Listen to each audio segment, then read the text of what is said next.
It's Jordan Tower with JTNEWS. Well, Drake finally talked in detail about the whole back-to-back record, the problem with Meek a few years ago, and he really kind of opened up completely 100% and gave a clear understanding of everything that went down. Now, he said, this all was supposed to start from like me not posting his album or some show I didn't show up to, or I was acting different when he came out of jail.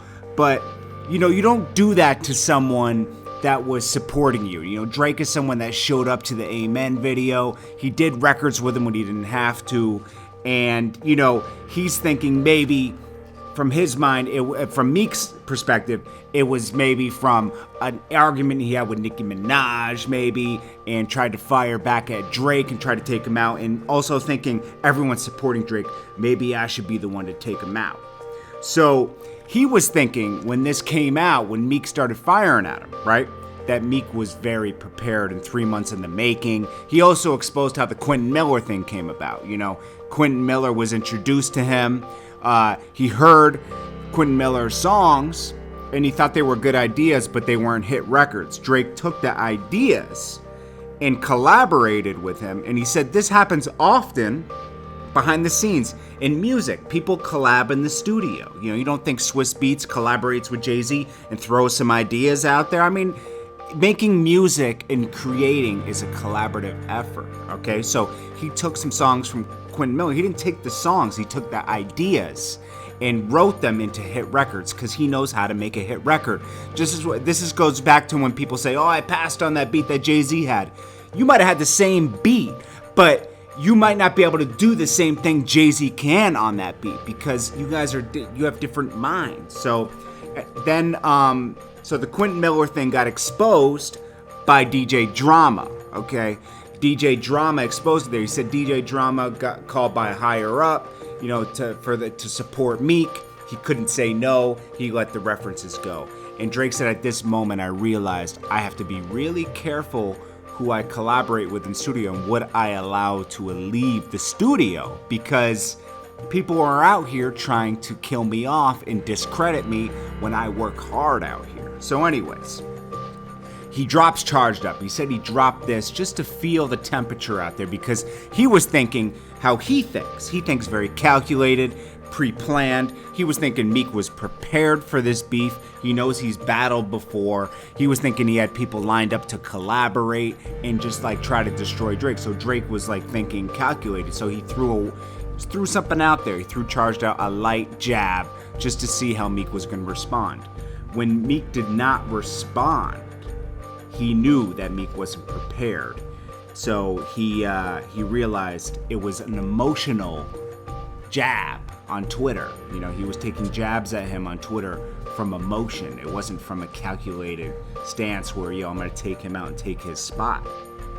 So then he knew he had to retaliate since Meek wasn't prepared. He said someone close to him said, well, if you retaliate, make sure you finish him.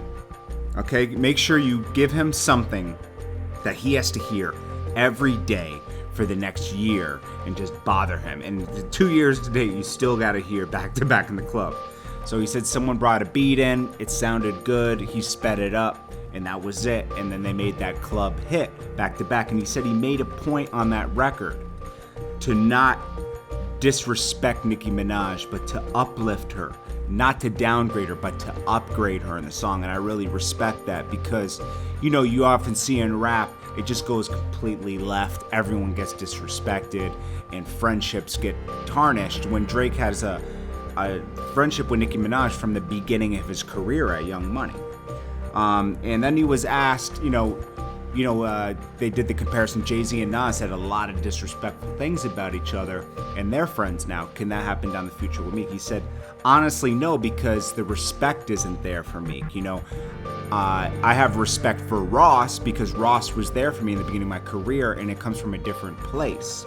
Jay-Z and Nas probably had a mutual respect for each other coming up, so they were able to get past those problems. But with Meek, I flew in to do the Amen video. I gave him a verse for his first album. I gave him a verse for his next album. I was always there for Meek, championing him as a big bro.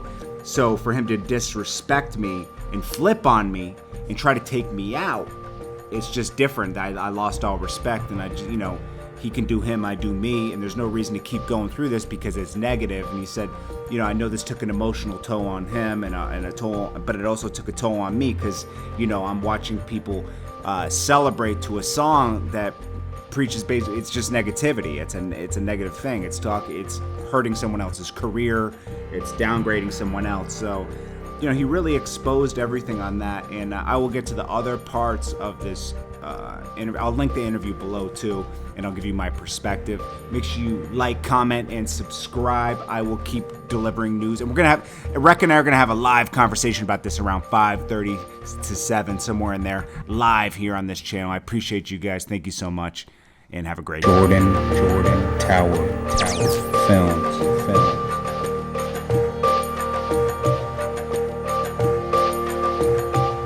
Jordan Tower Film.